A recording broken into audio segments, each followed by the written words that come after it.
Greetings, welcome back to my channel.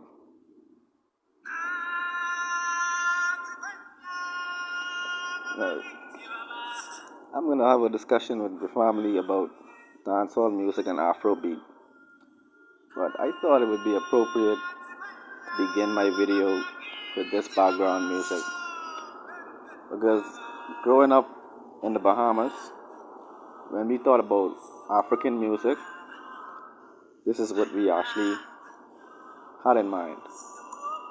You know, there's a particular commercial for Mentos.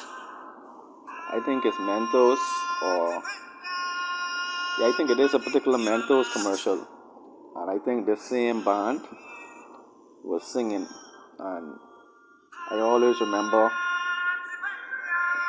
going back to that commercial and remembering that the song was just very soulful. It was very emotional. I didn't even understand what they're saying. I don't understand what this song is saying, but it spoke to me on a level, even as a child. Something about it said to me that this is of me. This is something that I can relate to, or like I was almost like birthed by this paradigm. That's the way it resonated with me, and even to this day, I always wondered what exactly these words mean. I think I'm gonna actually Google that tonight because in this particular video, I want to have a discussion about the comments that Buju Banton had made um, regarding Afrobeat. Vybz Kartel, who is now making the rounds on social media, getting acclimatized to the social media environment. But Vybz Kartel also had a recent interview in which he weighed in on the controversy about Afrobeat and whether or not Afrobeat is a revolutionary music, whether or not Afrobeat is actually helping to liberate Africa. You know, the most recent artist that I can say I discovered from Africa that I felt still came from the early paradigm of African music is Bobby Wine. Bobby Wine is a very popular artist from the continent of Africa. I think this is one of his songs right here. Let's see if I can play this.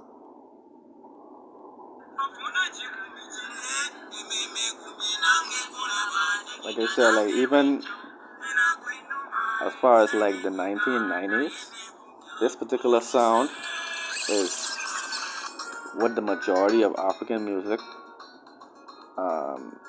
sounded like to me. This is like that earlier era before like the Afrobeat came around. But this particular sound right here is similar to Haitian music. It's similar to some of our calypso, rake and scrape type of music. But Buju Banton made some statements about Afrobeat that has caused sort of a divide. I think it's unfortunate that it caused a divide because Afrobeat, to me, is being held to a very high standard. If you can listen now, this is actually an Afrobeat song. And Bahamians, in my opinion, have really gravitated to Afrobeat, as have countries around the world. I like these songs. I don't quite understand all of what they're saying, but if you take a close listen, a lot of it is very understandable. It may sound like, because of the flows and the patterns and the accent, you might not understand what they're saying, but if you give it a second listen, you will understand that it's only an accent that sort of gives the impression that they speak in another language. But Buju Banton said that Afrobeat is not actually being used to liberate Africans. He doesn't feel like the lyrics and the consciousness surrounding Afrobeat is going to be impactful in the long run. Buju Banton said that in terms of posterity, he wonders if the Afrobeat artists will have anything in their posterity after they would have passed on. Would anybody have anything redeeming to say about their message? Would anybody say that their music was instrumental in freeing African people? But recently, an Afrobeat artist named Tems made a response to Buju Banton, and Tems basically said that Afrobeat was not intended to be a revolutionary message. She said that Afrobeat is about escapism. In other words, she is saying that the vibes that you get from Afrobeat are supposed to give you a departure from your everyday reality so that you can basically have some revelry, have some fun, have some relaxation, which is understandable.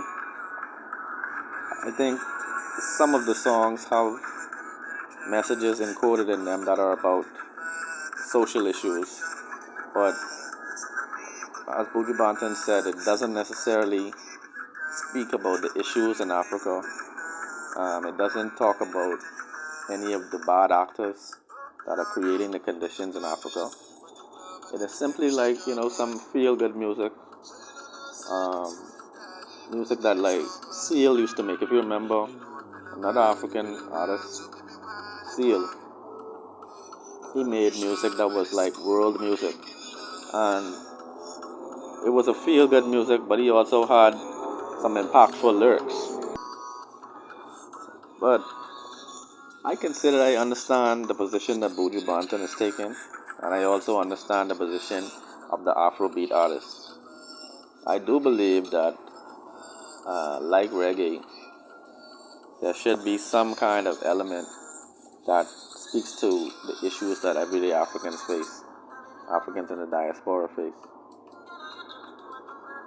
But when I heard the statements initially, I felt like it was unfair criticism. I felt like, Africans have created a musical product that has become global, and I don't think anybody should try to rock the boat or say anything disparaging that will prevent these young people from blowing up and becoming wealthy and becoming influential. So I don't think we should hold Afrobeat to a standard that is higher than any other musical form. Because when you consider it, countries around the world have various styles of music, and nobody is forcing them to speak about um, the issues in their society. Rock and roll music is free to be rock and roll. Um, Jazz is free to be jazz, so on and so forth. But on some level, I do think it's productive criticism because people do need to focus their lyrics more on redeeming themes. If you look at rap music at one point was a very revolutionary music. It had a message that I think rap music has went through a transformation from a music that was more redeeming, music that had positive messages and educational presentations. It is now turned into music that is more about gangsterism and violence, drugs, and also demeaning women or degrading women. And so, looking at the transformation of rap music from one form to another, I can understand that Buju, as a senior musician, someone who has been in the game for quite a while, would like to add his critique so that he can steer the musical pioneers in Africa in the direction that could be helpful to them. But I don't think Africans need um, oversight over their affairs. We are all Africans by extension. The African diaspora, but persons in the continent they need to have the freedom and the creativity to express themselves just like any other society. Okay, because when I consider even the history of dancehall, I'm a fan of reggae music. I'm a fan of dancehall, but we have to also put things in the proper perspective. Um, Dancehall introduced a culture to our countries that, in hindsight, wasn't always positive. When we consider that the gunman sound, songs in Jamaica during the 1980s, early 90s, we're talking about M16 and the ratchet and the gun nozzle and the clip. All of the things that people talk about today in the early 80s to the 90s, DJs had to have gun lyrics. DJs had to have gangster lyrics. Talk about being a gunman, talking about busting a gun. This was something that was a major feature of dancehall music for a long time. And so people make it seem like Vybz Kartel brought about gun lyrics. No. From even before Supercat and Nicodemus, we even had Sammy Dread make a song named M16. Alright, so if we want to blame somebody for talking about guns um, in the music, especially dancehall, we can see that even from the 80s, this music has been the subject of controversy. There's a lot of highly impactful dancehall music talking about spirituality, talking about loving life and being positive, but there were also persons who spoke about gangsterism. Now, the listeners, we know that it's only entertainment, it's only poetry. So we didn't go and pick up a gun because we heard Supercat talk about gun. But then there are impressionable minds in society that might decide to do that because it sounds cool when this person says it. But family,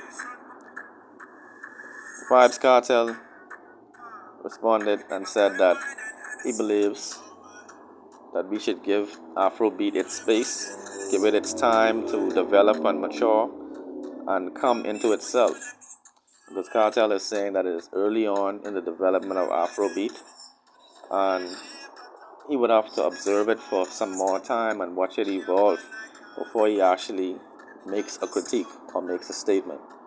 But he didn't go as far as repudiating Buju Banton, who said statements that were kind of like the opposite of that.